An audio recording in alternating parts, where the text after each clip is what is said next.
Hi, Mickey. Hey, Bob. How you doing? Oh, you're holding up a picture. That's some sort of big demonstration. It looks like from days of yore. It's the March on the Pentagon, where the anti-war demonstrators were trying to levitate the Pentagon. 1972, roughly. Those were the innocent days. They weren't trying to storm it, but they were trying to levitate it. But if you notice, during the Vietnam War, when they wanted to defend a building, they didn't fool around. They had a phalanx of cops, a phalanx of unarmed cops, and then behind it is a bigger phalanx of army guys with guns. Okay. And let me guess, you're asking, where were these guys on January 6th of last year? Yes. My biggest takeaway, and it just happens to coincide with right-wing talking points, it's just an accident, from the January 6th show last night, was, where it was pathetic. They had this line of like 12 policemen. Yeah. The lead witness was this woman. Okay. Yeah. I'm sure she's a great cop, but you want a 300-pound big guy in that role. Yeah. It was very easy for the Proud Boys to get by them. It's just pathetic that the Capitol couldn't defend itself against a mob of 40 Proud Boys. There just weren't that many Proud Boys Mickey, or Oath Keepers. The last thing I want to do is tarnish your pundit credentials, but I believe people like me and you made this point more than a year ago. Well, right, but they wanted to have a rehash of everything at the hearings, so what were the lessons we learned in the rehash? There was a bit of news. It was more effective than I expected. It was certainly interesting. Some of the shots were like cinematic, which was amazing. But this was the main lesson that I relearned, and it was sort of brought home to me. Well, it's certainly true. I will say something I've said at least 4 times on this podcast. That the night before, I was listening to Steve Bannon's podcast, and he was like, the nerve center of this whole thing. And he was using the kind of language that was definitely going to get people energized. And I remember where I was taking a walk when I thought they better have a battalion tomorrow. It's obvious to anyone paying any attention. But they didn't. It's very weird. On the right, they say that Pelosi vetoed added security. That doesn't quite seem to be true, or at least we don't know it to be true. The security is decided by this weird tripartite board of the sergeant at arms of each body, and they were just like a incompetent bunch of boobs. One of whom, the House sergeant at arms, is technically serves at Pelosi's will, although she didn't appoint him. So the question, people are hypothesizing, and he said he was worried about the optics of having a lot of troops. I think Washington's mayor was too. It got back to things that had happened that year. And by the time the Washington's mayor got there, it was way later, though. This was in the we agree on this. Discussions. We agree on this. Okay. But I as somebody who did not watch any of this and just saw a couple of video segments on social media, tell me, what did I miss? So you've got Jared Kushner dismissing somebody as a whiner. You've got people saying that you've got William Barr saying, I tried to explain to Trump that it was all bullshit. He lost the election. What else? What are the... Well, no, that was in his book. Barr has been saying that for a while. The news, the biggest news was that several House Republicans, according to Cheney, had asked Trump for pardons after it, which indicates some sense of guilt on their part. It didn't really. Byron York had a pretty good column. The Democrats, they're postulating a grand conspiracy theory, and you got Trump with Professor Eastman over here, trying to concoct some way to overturn the electors in various states. And then you got the attacks on the Capitol over here. And in theory, they could fit together, because if, the attacks on the Capitol sort of prevented Pence from affirming the electors, that buys Eastman some more time, maybe to do his thing over here. But what they need is evidence that Trump directed, wanted the Proud Boys and the Oath Keepers to violently take the Capitol and chase Pence away, and that's what's missing. The best they have, which leaked before, so it wasn't news, is that Trump said after he learned that they were thinking of hanging Pence, he said, maybe Pence deserves that. Well, that's different than like. It's kind of a mean thing to say about the vice president when you're the president and the vice president is in the middle of fulfilling his duties, his constitutionally ordained duties to secure a peaceful transition of power, as is optimal in a democracy. I'm not saying that Trump didn't commit impeachable offenses after the attack happened, and if he was still in office, you'd want to impeach him. But they didn't get around to it until after he left office, so they couldn't. But just there was not time. So, the other thing, there was a part of it that contradicted their theory, which is, they in Punch Bowl it says Trump organized a violent mob and sent them down Pennsylvania Avenue to the Capitol. Okay, well, the timeline of the video they showed clearly shows that the Proud Boys were at the Capitol before the Trump rally that sent people down. So they were there from like early in the morning. Mm-hmm. They didn't go to the rally. Trump didn't send them down Pennsylvania Avenue, and they were, who sent them there? I don't know, but they were, they had nothing to do with the rally. But when did they breach the perimeter? They breached the perimeter at 2:13, Bob. And the speech ended they breached the Capitol building at 2:13. They breached they breached the perimeter. Did they not breach the perimeter until some people had gotten there from the speech? Because I'm sure that those people would have complicated the police's job. My people who were there said there was time to march down Pennsylvania Avenue and be there in time for the breach. Yes. So there you go. But book him. But that doesn't. But no. But if you looked at the video, it was like 20 Proud Boys beating up these cops. That's sort of what it was. Right, but I submit that if it had only been 20 Proud Boys and nobody else, they would have been able to handle it. But there were already a bunch of people there. It's not like there were only. That's my point. That's my point. Did they come from the speech?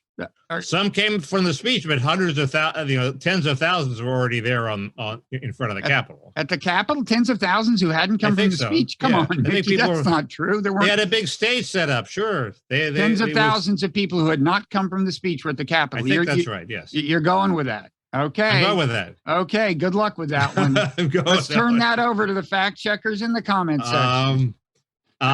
5 digits, folks. No, more than 5 digits. There's also twice 5 digits, 20,000 at least. Go ahead. There's also the issue of the timing of Trump's speech. That said Mike Pence didn't do his duty today or whatever, and you had pointed out that this might have happened as the rioters were prowling the Capitol searching for Mike Pence. I hadn't realized that with a mobile gallows. First, I don't know if this mobile gallows was functional, but certainly it was. I guess anything with a rope is functional as a gallows. And second, it was outside. So okay, So they read that tweet you talked about. This would strike you.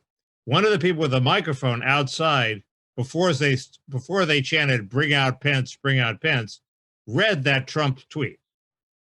Okay, that was a 2:24. And then they started chanting? That's what the video leads you to believe. I assume that's true. Well, that is significant timing. And they had breached the Capitol at 2:13. So did they have time to know that their people had breached the Capitol and were in fact? I think probably they did, but it was just it's a close question of whether they were actually hunting for Pence when Trump tweeted that. And did Trump know that they were hunting for Pence at the time? I don't quite know. Either way, it's pretty bad. He got the general idea. Come on, he knows Pence is in there sweating. He's got to be able to surmise that, and he turns up the heat. No, and he didn't know that they were saying hang Pence. This truly is the most clearly impeachable thing he's done, I think, and there are other candidates for that. But it's amazing, and it still amazes me that Twitter, when they came up with a rationale for banning him, I don't think he even mentioned this. All they should have done is just focus on this one thing that he used Twitter to do. But I digress. So was there anything, is there any consequence of this whole thing, except for, I guess, electoral? They hope that voters will see it and be swayed or something, right? The Democrats hope, I think, yes. They don't have many cards to play, especially given the inflation numbers that came out today. They bad? Terrible. Last month it seemed to be sort of diminishing, but it turned out that, and some people speculated that it was just because gas prices have gone down, and it was just because gas prices have gone down. It was back up to like 8%, 6% in the core. Jason Furman, who I respect, who's the first guy I go to when this happens, says, this is the Fed has to announce it will do whatever it takes to bring inflation under control, obviously even provoking a recession. And that if they do that, that would in itself calm people down. But it's that moment. We're looking at 1980 again. Well, good news, Mickey. Biden is going to go to Saudi Arabia and bond with MBS and get him to pump some more oil. So there, you got that. Of course, he seems somewhat reluctant. I think it hasn't been understandably, given how horrible it looks. But what I would recommend is actually doing an Iran deal, which wouldn't be hard if they wanted to do it, get that oil pumping, get the Venezuelan oil back more fully on the market. I thought they were flirting with that, but I haven't heard anything about that. Don't get me started. Oh, by the way, that we had the Summit of the Americas this week. It was in LA. Did you go to the Summit of the Americas? Nor was there even the traffic jam that usually accompanies a presidential visit. It took me forever to figure out where the hell it was. It turns out it was at the convention center. Well, it was downtown. A flop. It was a flop. Mexico's president refused to come. Well, I thought that was a little bit of a fake because they send all their top aides. Still, it's a major snub. And the reason for it is that we refuse to invite Cuba and Venezuela because we're so moralistic and preachy. And the Mexican president said, screw you. It's a major snub. More evidence that Tony Blinken is an amateur, just totally unnecessary. Just like, our foreign policy is virtue signaling, and it's very, very costly. Can I make one point about the oil business? Yeah. When I was stuck in Pecos, Texas, that's the center of Did you have a cantaloupe in Pecos? Because there's nothing like a Pecos cantaloupe. I couldn't. No, I don't know if I was in there in cantaloupe season, but anyway, there were 1,000 white pickup trucks because it's the center of the shale industry, and the shale was being drilled, and they were all making money. Okay, my impression is that they have a whole bunch of wells there. They can mobilize pretty quickly. And have we turned on that tap? Yes, it causes earthquakes, and it's not a good thing, but in a temporary emergency, when the fate of the world is at stake, turn up the shale industry. Wait, so the reason they get in their white pickup trucks and they start pumping the fucking oil. The reason they're mobilized is for fear of earthquakes? My impression is that Biden has tamped it down, but maybe I'm wrong. Sometimes it's just that a given well is so costly that the yield is so low that the market price doesn't justify it. And if it goes up, the market price is pretty high now. Well, what I don't get is why hasn't Germany, just last year or something, shut down the last of their several nuclear plants, which together generated something like 12% of their power. And the one thing they're not doing, even in light of the Russia sanctions, is just putting them online. And, they could just say, we're just doing this for 2 years. Okay. But it's just because of the Ukraine war special. I assume how hard can it be to reverse the decommissioning? And of course, since I have no idea what I'm talking about, the answer could be prohibitively hard, Bob. But I don't know. Anyway, because, it's also green. That's the thing about that energy. It would be good for climate change. Bad for climate change, which means good for our side in us versus climate change war. I don't think that's the position of the German Green Party, though. Maybe I'm wrong. You know, they are abiding some other indignity in the name of the Ukraine war, but I forget what it is. So they're showing some kind of flexibility. No, they're not. They're strong on Ukraine, but they're I don't know what their position is on nuclear power. There's also this weird Schumer clip that surfaced of him saying after when some abortion case was pending, I tell you, Gorsuch, I tell you, Kavanaugh, you will reap the whirlwind. You will not know what hits you, what's hit you if you go ahead with these horrible decisions. Then the next paragraph, he says, would somebody please go to the house of a no, he says we're going to beat you in the elections. What? Oh, which would be an acceptable threat. And Jonathan Chait wrote a column defending Schumer on those grounds. But how would winning the elections hurt Gorsuch specifically and Kavanaugh specifically? They're still in, they'd still be in office. But the assumption is they're so partisan, they don't want to lose the conservative majority in the Supreme Court. I guess that's right. I mean, he's saying, you're all part of this right-wing movement and you're not going to know what hit you. But I don't know. It seemed a little over the top. Now, this guy who was caught near Kavanaugh's house or whatever, did he have a pistol or what? Yes, he had a gun, some kind of gun. That's bad. I mean, this is alarming. I worry we're headed to a day when the whole Supreme Court lives in a compound, with a perimeter. Well, I mean, Kavanaugh has to move. I mean, unless he's incredibly courageous, I just would not. I mean, well, yeah, but why him any more than anyone else? I mean, the precedent has been set. Well, that's what I mean. That's where we're headed. That's not good. But they don't want to be in a compound because then they'll attack the compound. They have to move to an undisclosed location. Plus, they'll have to socialize with each other. But, you save on security that way. You just have a single, air defense system. Work great in the Capitol. Yeah, get those guys. Put the Capitol Police in charge of Supreme Court. Get that lady cops to send them off. I know it's alarming. And if you were editor of the New York Times, I assume you wouldn't have run it on page A20. No, I would not have. Yeah. Has Joseph Kahn taken over as the editor of the New York Times? I don't think so. Baquet hasn't left, or is it Baquet? I don't think so. I don't think he's left. But meanwhile, Washington Post.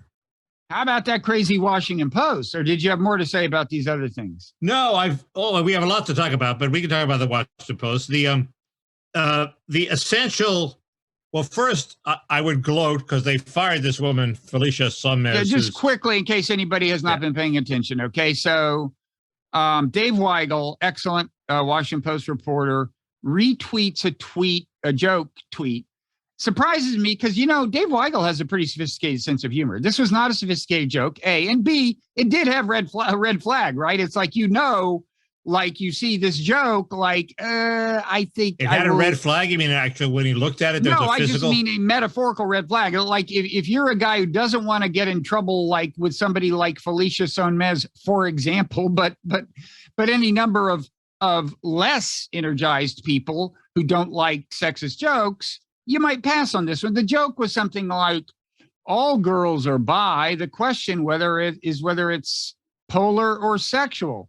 Come on, Dave. I think it's a better joke if it's sexual or polar. But I think it was polar or sexual, right? Really? I believe so. That's what I mean. It's one thing to retweet it if it's sexual or polar. But if it's as polar or sexual and you're tweeting, Dave. It's very similar to a joke a friend of mine says, which is you should never date an actress because they're all crazy. And if they don't seem crazy, it's just because they're good actresses. That's better. That joke is a little funnier. That's better. But this was like a terrible version of that joke. And I'm sure that there are similar jokes about all men are blockheads and think with their penises. I think those are more acceptable. In fact, they're more acceptable. They're more acceptable. They don't offend the men the way these jokes legitimately offend women. So there's various reasons. It's like and having to. I accept that asymmetry. Yeah, it's fine with me. But anyway, so. This Washington Post staffer, Felicia Sonmez, who previously, I think, had sued the Washington Post. Now, are you up on this part, or should I not ask you about it? It goes beyond that, Bob. Oh, I know. It starts with her. She was instrumental in getting a lot. The I think Beijing bureau chief of the Los Angeles Times Correct. fired. That's where it starts. She and one other woman made allegations, and hers, I think, was kind of the critical mass, as I understand the There's way a big unfolded. Emily Yaffe piece in Reason magazine on this, which it was like, a drunken hookup, and there were various places where he might have done things that she hadn't consented to, but she did climb up 6 flights of stairs to go to his apartment. So look, you can certainly go to a guy's apartment without expecting to be raped, which is her claim. No, but I'm not saying she was. I'm just saying that itself. His worst offense had already happened at that point, before the 6 flights of stairs. What do you mean? That's the key fact. What do you mean, his worst offense? The other woman? He supposedly molested her in some way after they got off a scooter in front of his apartment.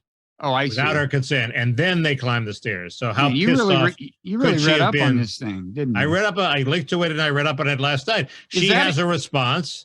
She has a response, which I don't think is very damning. She scores a couple of points. I haven't read Emily Yaffe's response to her response, but the point is, she first made her name getting rid of the bureau chief of the LA Times for Me Too charges, and they were not strong Me Too charges. And he that ended, I think, his journalism career. So then the Washington Post said, "Well, tell me if I've got this wrong. Given your history, you shouldn't cover like sexual abuse cases." And is that what she sued them over?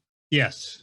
So she has a history of not being your what shall we say, your employee who eats up the least administrative time. Right. And now, so then she tweeted, something like, great working at a place where your staffer can retweet a joke like this, and he's not, immediately incinerated or something. She didn't say that part. Nothing happened. But anyway, she was unhappy. And so, whether because of that or not, they did put Dave Weigel on he apologized. First of all, he said, "I'm sorry, deleted the tweet. I'm a bad person." He didn't say I'm a bad person, but he meant it. Then they suspended him for a month without pay.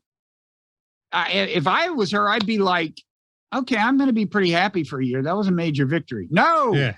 She's still, I forget what she was still. She got into fights with other people, other staffers. And she kept it up. And then the new editor of the Washington Post, who's clearly losing control of her newsroom, Sally Busby puts out 2 memos saying, let's all get along and stop pissing on each other. And Sonmez keeps it up, keeps up the criticism. I think she even criticized that memo. And at that point, you're the editor of the Washington Post. You've lost control unless you do something. It was a total challenge to her authority. Mm-hmm. And sort of you would think that, you have to fire her at that point. And the memo was more forceful. It's like, we will not tolerate employees like being mean to other employees, right, online or off. It seemed clearly directed at her, and she took it that way and kind of complained about that. So anyway, she got fired. Is that now official? She was fired by the Washington Post? Yeah. So here we are. Now you were going to say something. That's what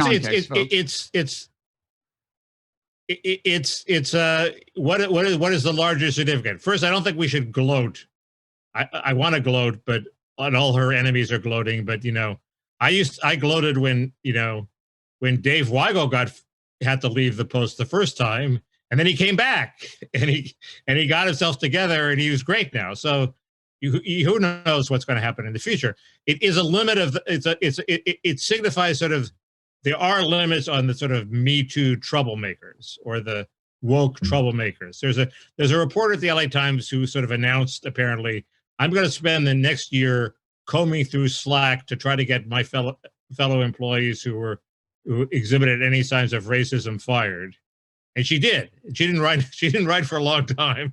And they let her, okay? These newsrooms are very tolerant of these woke people. And this says, okay, there are some limits. It's very similar to the, there's this obvious transition to the Chesa Boudin recall. There are limits to woke DAs too. And Chesa Boudin found them, and he was recalled 60-40. Just quickly, before we get to that, which we can do immediately as far as I'm concerned. Also, Netflix has basically said, to employees, look, you don't like our content, you shouldn't work for us. Just quit whining. We're going to run what we're going to run. Shut up. And so I think there are signs of kind of a backlash to extreme woke. I'd always thought that Netflix was the most woke of them, but apparently HBO is the most woke of them. In terms of the staff level of wokeness, in content also. Well, Netflix ran Dave Chappelle. Netflix has Chappelle, so they're not giving that up. And now did they also run this? There's a second, not Chappelle, but who is the Chris Rock Chappelle thing? Is that something that's gonna happen, or I don't know. There was something else they ran. Oh, I know. It was, what's his name? The guy who came up with the British version of The Office. What's his name? I don't know. Oh, well, this is important because I think that was beyond Chappelle, and I believe it ran on Netflix, and it just ran. That guy. The white made comedian. Jokes about women having penises. Yes. Yeah. See, I'm having trouble not laughing. That guy's name. That's first class humor. What? We should know that guy's name. We should know his name. We would, if we were, 15, 20 years younger, it would be fine. So go ahead to what is it? How does he pronounce Chase? How does he pronounce? What's the first name? Chesa Boudin. It was a woke prosecutor who eked out a win in 2019, I believe. He's backed supposedly by Soros money. His predecessor, George Gascon, was also a woke DA. He moved to Los Angeles to spread his magic in Los Angeles. He is, with similar results, he's about to be maybe be recalled here. The general sort of CW takeaway on this is that it was mainly because he abandoned broken windows policy, decided not to prosecute broken windows, quality of life crimes, didn't prosecute drugs, didn't enforce the drug laws, and didn't prosecute petty thefts. So theft soared. There were open air drug use places, and the streets were filled with homeless people and shit. There wasn't that much of a rise in violent crime. So it's not a New York situation or a Chicago situation where people are being gunned down on the streets every day. There was some of that. But it's mainly that even the quality of life crimes, if you don't enforce them and the city goes all to hell, that pisses people off. Okay. There was also a wave of anti-Asian hate crimes that were violent, and the Asians are a big power in San Francisco, and they came out against them. Okay. The best piece on this, everybody agrees, is Nellie Bowles' piece in The Atlantic. Everyone? Pretty much. I mean, it's sort of like left. It wasn't that right-wing a piece. It was sort of, and she's not that right-wing a person. She's a complicated person.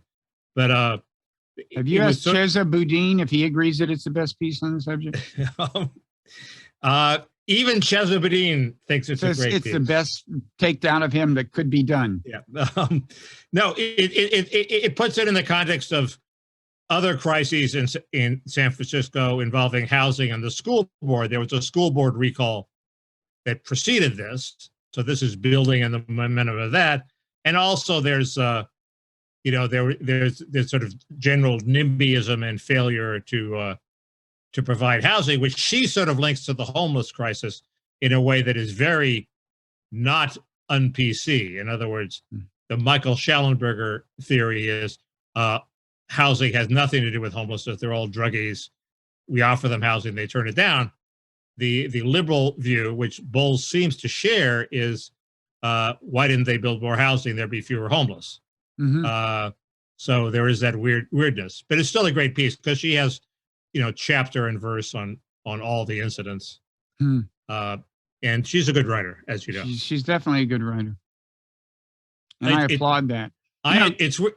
Speaking of which, I want to read, I haven't yet read Jen Senior's piece on our friend Steve Bannon in The Atlantic, but I've heard good things about it, and I'm determined to find the time. I wish I could find the time before the Parrot Room and we could talk about it then, but I assume it's exhaustive and will take, like an afternoon. Yeah. By the way, Schellenberger, who was running, this guy who writes about the homeless and being on drugs, was running for governor against Newsom. He seems to have gotten, it's very hard to tell in California how many ballots have counted. They're going to be counting for mail-in ballots have 7 days to come in. They're going to be counting for, I think, 20 more days. Okay. Goes on for a long time. But he seems to have topped out at 3.8%, not reaching the House threshold. What did you get when you ran for Senate? 3.9%? The Mendoza line of California politics, which is 5%. You got 5%? Somebody said I got 5.3%. I think that's a little high. I think I got 5%. But isn't there like an official number you could refer to? You were the candidate, Mickey. If you're not motivated enough to find the actual number, who, I ask you, is every losing candidate knows how many votes they got down to the single. Do you know the raw number of votes? 123,000 something. That's more people than we have in the Parrot Room. That's not bad. It's a big state, Bob. Yeah, I was going to say, I mean, through just like random error, you would have probably gotten what, 110,000? Random error, I would have gotten 4%. Okay, so you would have gotten about 95,000. Something like that. Congratulations on those other ones who were probably getting you mixed up with. Oh, never mind. I'm happy for you. Go ahead. Anyway, I guess the major issue there is this the end of criminal justice, left-wing criminal justice reform? And I think yes. Yeah, I mean, they tried it. It failed. It was rejected by the voters. Okay? What does that consist of? So one part of it you're saying is broken windows policy, which used to not be the standard policy. Wasn't it a big innovation when New York said we're going to? Yes, and it worked. Okay, so that for whatever reason, it coincided with a decline in crime. So what else constitutes left-wing district attorneying other than abandoning broken windows policy? Well, it's to fight over incarceration by diverting people into programs of restorative justice or various rehabilitation things that don't involve jail time or a criminal record. That's the main one. It involves ending money bail. So there's an algorithm that predicts. Yeah, but you got to admit that's kind of unfair when rich people don't have to, spend time in jail before the court case, which you'd think, I mean, that's kind of unfair. Right, but the problem is our criminal justice system is so slow that the time you spend in jail and so fine, but it's still an egregious the time you spend in jail is the only punishment you're going to get often. And if you're a junkie and you're face the prospect of spending 2 weeks in jail, where you're going to go through withdrawal, that's a deterrent. If you're faced with the prospect of spending 20 minutes in jail before they release you back on the streets, that's not so much a deterrent. And keep in mind, people don't have long time horizons. They get out on the streets, they commit more crimes. Okay, I mean, there's case after case of that. But even if I concede that, you would admit that the cash bail is an egregious injustice. And we do call it the justice system, right? So that would be ironic. We should have a better algorithm that doesn't let people. That's what I don't understand. Why doesn't the algorithm say, okay, if you're a thief, we're going to keep you in, rich or poor. We're treating people equally. That's what I don't understand. I agree that justice should not be beated out by. Well, yeah, but then you get the fact that the rich people commit different kinds of crimes. It's like they steal way more money, but it's not right. It's technically just white collar crime. Well, you're not going to. But the gravity of a crime to the public order is worse, arguably, if it's a physical theft. Than so you say as an affluent. Well, but you're not going to landowner. cure that disparity. Cure the obvious disparities you talk about before you bring in these other arcane disparities. The criminal justice system isn't going to, make white collar crime treated equally with violent blue collar crime. The revolution is coming. Now, haven't some lefty DAs? I think that's the opposite of the lesson we draw from the Chesa Boudin recall. No, I'm telling you, this was a temporary setback. The revolution is coming. In fact, haven't some lefty DAs actually won in recent memory? I think the Chicago woman did, and I think Letitia James did. And is she the one, to get back to the revolution coming, whose parents were in the Weathermen? No, Chesa Boudin is the one whose parents were in the Weathermen. I stand corrected. Well, maybe the revolution isn't coming. So they did get rid of the one whose parents were in the Weathermen. Correct. Don't you remember Leonard Boudin was a great trial lawyer, and his daughter Kathy Boudin was in Kathy the Weathermen Boudin. and was in the Brinks robbery that killed a bunch of people, and she just died. But wasn't the Chicago maybe the daughter of Bill Ayers or something? Isn't there some kind of Ayers raised Chesa Boudin because his mother was in prison? Wait, Chesa Boudin is descended from every radical in America? Correct. All four of his de facto and his real parents are all weathermen. Shit. Well, no wonder he lost. That's too much to fight against. But the revolution is coming. Didn't know which way the wind was blowing, so to speak. What else? We got a whole bunch of stuff. Well, some of us gonna have to wait for the Parrot Room because you'd be surprised. Well, can we talk about the collapse of the Iraq deal? Since that's a sort of 36 minutes we've been talking. That's a sort of earnest topic that we talk about here to save the fun for the Parrot Room. Is collapse official now? Well, people have started to proclaim it. I mean, the article I read was by so it was in a right-wing publication. It was in the Dispatch by Pletka, Danielle Pletka. Oh God. Basically saying the support for it in Congress has evaporated. And there's, they've thanks to people like her, Iran may get a bomb. She was opposed to the deal, no doubt, right? Well, that's what I don't understand. What do people who were opposed to the deal, and now that the I don't know. Apparently, Malley is still trying his hardest, but is not getting anywhere. Well, how can he if Biden won't? The Biden administration's afraid to do various things for fear of, I guess, largely the Israel lobby. I don't know what exactly the fear is, but there's a lot of fear. Menendez pronounced it dead, almost. Well, and he's joyful about that. He's certainly part of the problem. He's not unhappy about that. Yeah. But what do these people envision happens next? Next, there's an Israeli attack? I mean, what? I don't understand.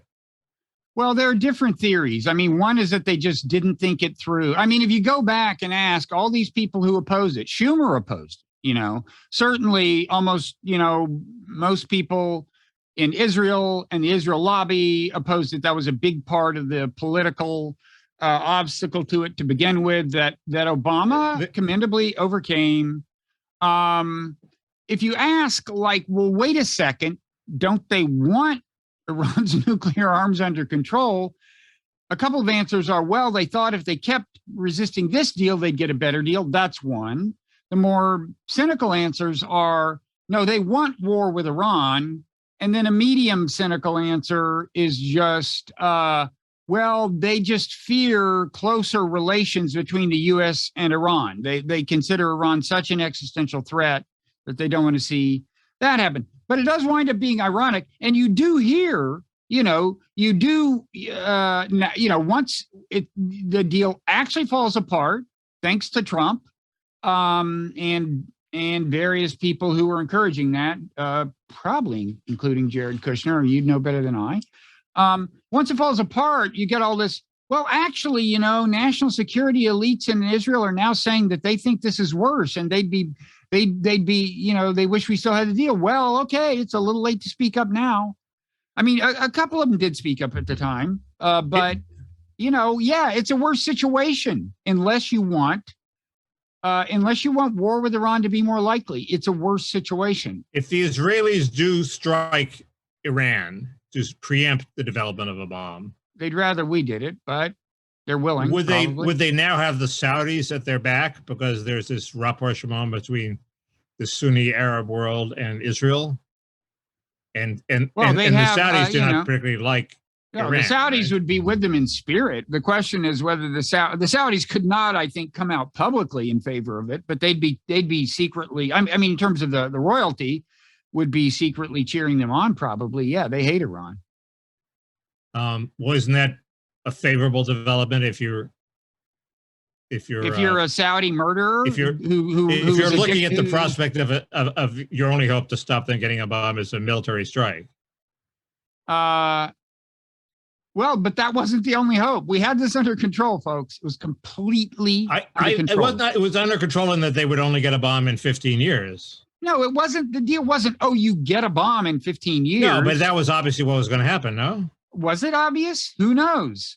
I thought we made a bet that Iran was going to reform by the time this 15 years was up. Why does it take reform? What do you mean reform? Why couldn't they just decide it's in their interest not to develop a bomb? And by the way, because the reformers in Iran want the bomb too. But go ahead. Okay, well, that's a good answer to that question if you want to ask the question. But I believe they had agreed, and I think this was even part of the deal, but to sign on to what's called the additional protocol, the non-proliferation treaty, which gives you rights, opens them to pretty intrusive inspections under certain circumstances. That would have been important, and that wouldn't have died with the deal. I mean, that would have been part of the NPT. By the way, they are part of the non-proliferation treaty. And so for them to develop nuclear weapons would be to violate the treaty. But they have the right to get out of the treaty with whatever 6 months notice. It's not like they would be violating international law to develop nuclear weapons. Israel, of course, just didn't sign the treaty and then develop nuclear weapons. Pakistan, India developed nuclear weapons outside of the treaty. Iran, as of now, is a member of the NPT in good standing in the sense that they have not developed nuclear weapons. We had the option of keeping that going for, as you say, kind of a minimum of 15 years or something. And then you hope that you can work something else out. But what kind of fool throws that away for what we've got now, which is that they are enriching more uranium. They're unplugging cameras that were monitoring everything pretty comprehensively. And now, we don't need this shit. The world has enough trouble. What kind of fucking fool lobbies for something like this? We just named several people who did. I tend to agree. But I guess the argument that they make is that Biden isn't turning the sanctions screws tight enough, in part because of the Ukraine situation. Yeah, that's worked great, those sanction screws. We've sanctioned the fuck out of them, Mickey. We've been doing it for hurt years them. They were trying to get out of it, right? People are dying there because of our sanctions. People are dying in Syria because of our sanctions. People are dying in Venezuela, and they never work. They never work. And Tony Blinken is out like virtue signaling, as we kill people for policies that do no fucking good. They never work. How strong could our sanctions against Venezuela be since we're desperate for their oil? Well, yeah, this is the kind of situation that makes us finally rethink it. They don't work. It's just disgraceful. It's just disgraceful. And this is like 1/5 max of what's disgraceful about our foreign policy. It's just unbelievable. Don't get me started. I think you're started. Well, anyway, it was also, and I mean, on top of it all, Biden is going to go suck up to MBS, who had a journalist for the Washington Post chopped up into little bits. Okay. And Biden's going to go suck up to him. And meanwhile, keep sanctions on Venezuela, who hasn't chopped up any Washington Post journalists, and Cuba and Syria and Iran for the sake of his high-minded fucking ideals. It's just so absurdly hypocritical. I can't believe Tony Blinken can get up in the morning and look at himself in the mirror. It's amazing. A crazy insidery idea is, would this happen if Fred Hyde was still alive? He was the major guy at a major paper who was not letting everybody forget Khashoggi. Khashoggi was a Washington Post guy, but also Fred was a principled. Right. So he was a principled neocon who actually, took a solid line on human rights consistently. He certainly, even if there hadn't been the Khashoggi connection to the Post, he'd be criticizing Biden's visit. But it's just so embarrassing. Is there any tension in your worldview between your, I think, laudable defense of human rights in Saudi Arabia and your attitude toward human rights in China? It's not that I'm defending human rights anywhere, Mickey. That's not what I'm doing. I'm asking for a consistent policy. I'm not asking to sanction Saudi Arabia. Now, I am saying we should not be sending them all these weapons since A, they are human rights abusers. I don't think we should be sending weapons to any rampant human rights abusers. And I don't think we should be sending weapons to people are using them to kill a bunch of innocent Yemenis, which Saudi Arabia does. I don't think we should be giving them military support, but I don't think we should be sanctioning them. So my policy is consistent. I'm not advocating a very, in that sense, a very judgmental foreign policy. I'm not advocating sanctioning people on human rights. Biden is. And I'm saying, well, if you're going to do it, be consistent. But what I would do is not subsidize countries like that by sending them weapons. You're objecting to a head of state visit to them, and you would not object to a head of state visit to China, even if they were torturing Uyghurs. Well, if I were president, I wouldn't object to a head of state visit to anyone. Okay, that would be my policy. I'm just pointing out that Biden, because that's not his policy, is being egregiously inconsistent by doing this. I'm just pointing to the hypocrisy and inconsistency of American foreign policy. And you may say hypocrisy is part of life. Well, okay, but if you're going to have a super moralistic foreign policy, it really shouldn't be. Okay, you don't have to. It would be much more Biden-like if his policy was, I'm Joe Biden, I'll talk to anybody. I talked to Putin. I spent the last 40 years running around the world talking to the worst dictators in the world. Of course, I talk to everybody. Well, and people thought he was going to have a less judgmental policy with respect to, say, Cuba and Venezuela. Remember, Obama is the one who did the opening to Cuba that Trump shut back down. It is very bizarre that Biden can't even restore that. It is bizarre that Biden hasn't restored that. He's not going to win Florida anyway. I mean, what I don't know is this Biden? That is such a good point. Repeat. I mean, I was just thinking that this morning. It's like, give up on Florida. It would liberate you. Okay, it's not going to happen. And but my question is this Biden thinking this through, or is he just putty in the hands of whoever he's talking to? And Tony Blinken and Jake Sullivan are the ones who talk to him about this. I don't know. Well, we've had my I always say not putty, and you say putty, right? I mean, you don't think he's even all there?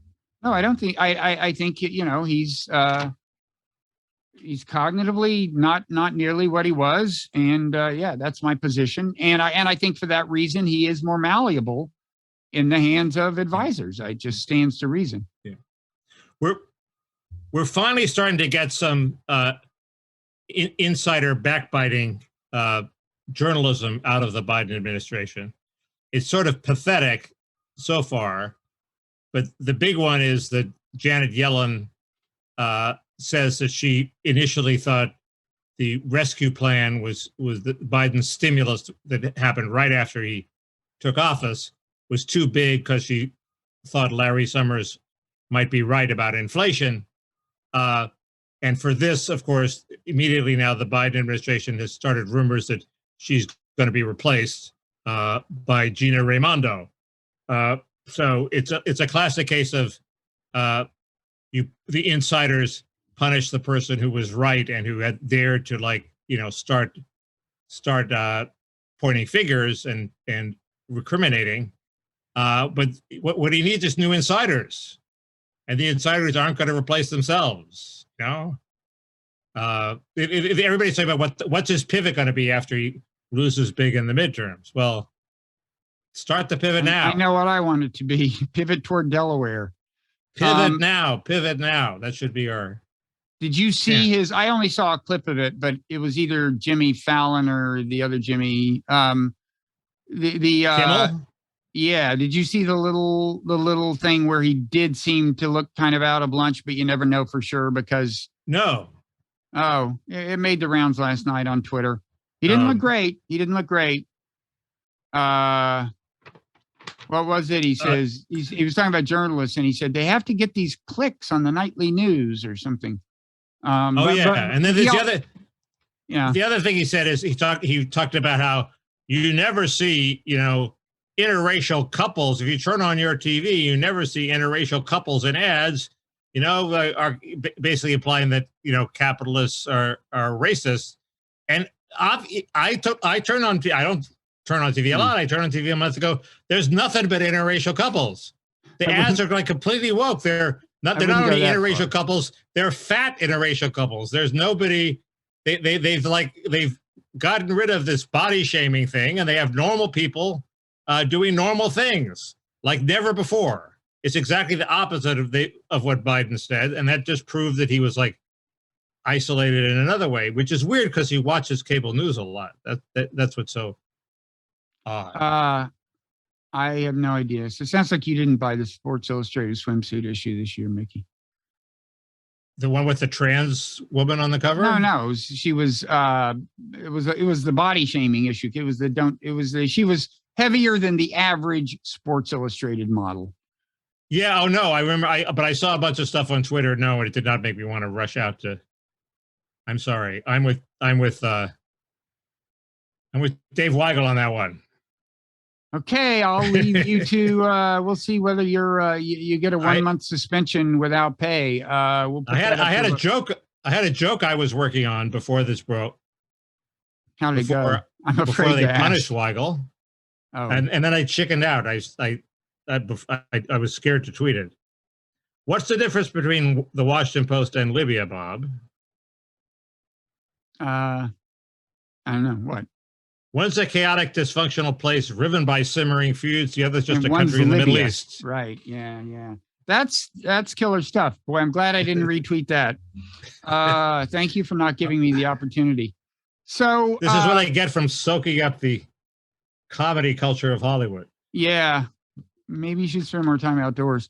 So quickly on Ukraine, can I say a couple things?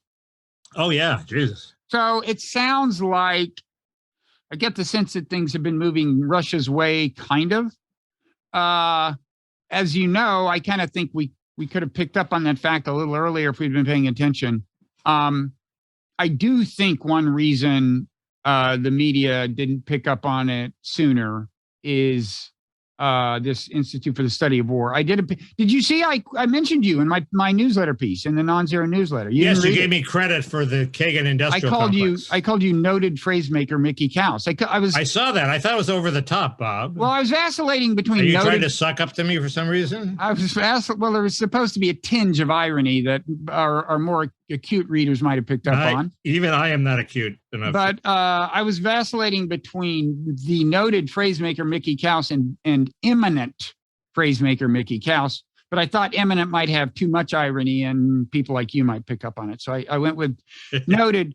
Anyway, so this think tank, the Institute for the Study of War, which the New York Times, Wall Street Journal, the Washington Post have an unhealthy reliance on. I added up, like I was writing the piece on, posting it on June 6th. I added it up. First 6 days of the month, there had been no fewer than 10 pieces in one of those publications in 6 days that cited the Institute for the Study of War and attributed some information or analysis to it. I gave a couple of examples where they seemed to be clearly just buying into what was spin designed to make things look as good as possible for our side in the war. And I got to say, I recommend this piece to people, Non-Zero newsletter, but it's not like it's a Russian walkover. It's just that, for the time being, at least, things are moving slowly in their direction. I think in terms of why, apparently there's a big artillery asymmetry in terms of artillery pieces and ammo in favor of Russia. You can expect that to change to some extent. You would think it would have changed more because I think all our howitzers got delivered some time ago. But one thing I've heard lately is that the training takes longer than you might think, in part because it has to include training for maintenance. It isn't just how do you fire these things. You got to have people out there know to fix them if something goes wrong. So I don't think that all those howitzers are in place, so that may before long slow the Russians down. And of course, we got these multiple rocket launchers that supposedly they're saying people will be trained within 2 or 3 more weeks. I'm sensing that the true operationalization takes longer than that. The other, you can imagine in light of this, if indeed Ukraine is slowly getting more artillery firepower, you can imagine the timing working such that Russia just about does get control of both Luhansk and Donetsk about the time that Ukraine becomes more formidable, in which case you would think Russia had all the more incentive to stop and talk. Whether Ukraine would want to, I don't know, but I really don't think Russia is going to stop and talk before that point, before they get to those two provinces, unless they just get stopped dead in their tracks and Ukraine starts rolling them back. That doesn't seem to be where the momentum is now. But the reason, another reason I realized that I think it would be unrealistic for Ukraine to have really grand aspirations in terms of rollback, and also a reason that the Russian advance may not continue for very long, is apparently, and this makes sense when you think about it, both sides are more and more reliant on less well-trained troops and conscripts and things like that, because their best soldiers, a certain number of them, have been killed or severely wounded. And the thing about less well-trained soldiers is they're okay for defense, but they're not good at offense. So we may be moving toward a situation where neither side has as much offensive potential as they've had, and that could lead to something more like a stalemate. So if all these stars align, could be in a couple of weeks, because the Russian progress, in addition to seeming at the moment to leave Severodonetsk kind of doomed from Ukraine's point of view, although you never know, it's not completely taken by the Russians yet. But in addition to that, it seems the Russians seem to be getting closer to these two cities that are the key things in Donetsk province. Severodonetsk, along with its little sister city, would pretty much wrap up Luhansk. These two cities would wrap up Donetsk. Nope. Russia is making progress toward them. So you can imagine both sides having reason to want to at least stop and take a breather in a few weeks. But so last week we had two Goldilocks moments. One was the one you just outlined in Ukraine, where if there's a potential breathing spot once Russians take what they want in, and the Ukrainians have more artillery. Right. Although if they have a ton, they may get ambitious and want to roll it back. Right. But yeah. And the second one was on the economy. Inflation was subsiding just enough so that the economy probably wouldn't tip into recession. So the one Goldilocks moment is still there. The second one has evaporated. Oh, okay. The economy Goldilocks moment. And the inflation, I haven't read today's inflation piece, but it sounds like this is not a Goldilocks month. Yeah. But, MBS, man, he's going to let that oil flow and then everything will be wonderful. I always thought it was completely degrading that we went to beg the Saudis to increase the oil flow. I would just take the hit, but I guess I'm not running for re-election in November. Or not sanction Venezuela. So we should. The Saudis must have vastly more power over oil than Venezuela. They do, but between Venezuela and Iran, and again, a deal is doable, I believe. You got non-trivial stuff.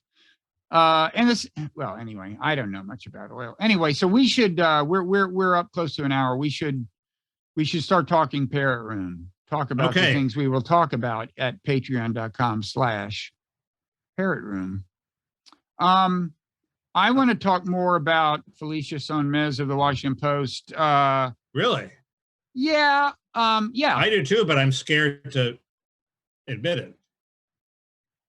Well, I want to talk about what this whole phenomenon we just witnessed represents. It's an interesting thing, and compare and contrast it to other things. I may write about it in my newsletter, and I want to ask you about that. Okay. Maybe get slightly more into that LA Times backstory. I want to talk. What's the LA Times backstory? The guy she Me Too'd. Oh, okay. Maybe I'll get a little into this whatever LIV golf tour that the Saudi government is funding, the rival to the PGA. I think their first tournament started today. I want to talk about that. Yeah, I've been seeing tweets about it, like attacking Phil Mickelson and things like that. Yeah. And there were a few last minute, I don't want to use the term sellouts, but let's say They're not doing it for the quality Phil competition. Mickelson, you've sacrificed everything you stood for. I didn't even know Phil Mickelson stood for anything. He's never stood for anything but making more money. By his own account, there's actually a quote from him to that effect. What else? That's what we're all about in the Parrot Room. Oh, I know. There's I want to talk about, it's not my theory, but I only just came across it, and it's actually pretty smart about why Microsoft is going to win the metaverse race, not Facebook. Microsoft will own the metaverse. There's a plausible argument, surprisingly plausible argument to that effect. I'll mention a documentary I saw part of called The Glitch in the Matrix.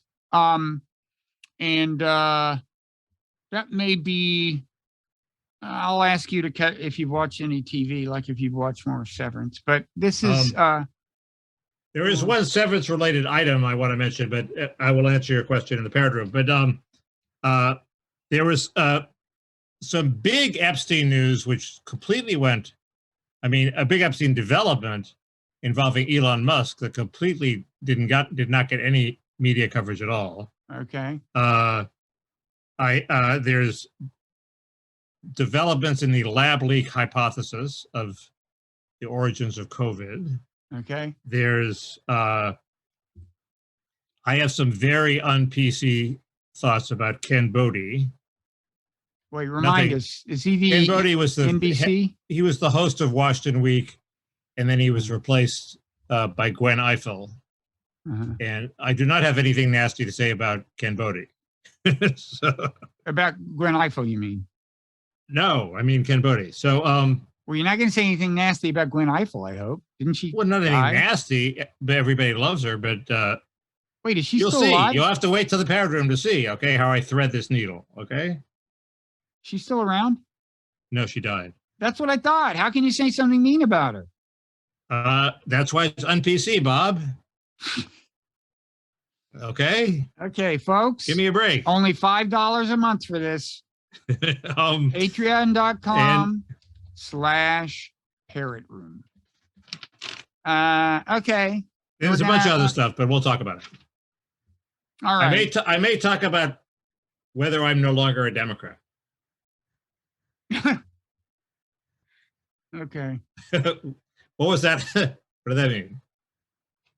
Well, you're not still pretending you're not a conservative, are you? I thought you'd given that up. What? No, of course I hadn't given that up. Oh, but it sounds, now you're promising that you may. So good. That would be great if you did. No, I'm debating. Okay. Well, I can help. You'll see. Okay, I need your help. I can help. Okay. I need your advice. All right. So we will see folks in the Parrot Room. And I'll sing a song. Can't wait.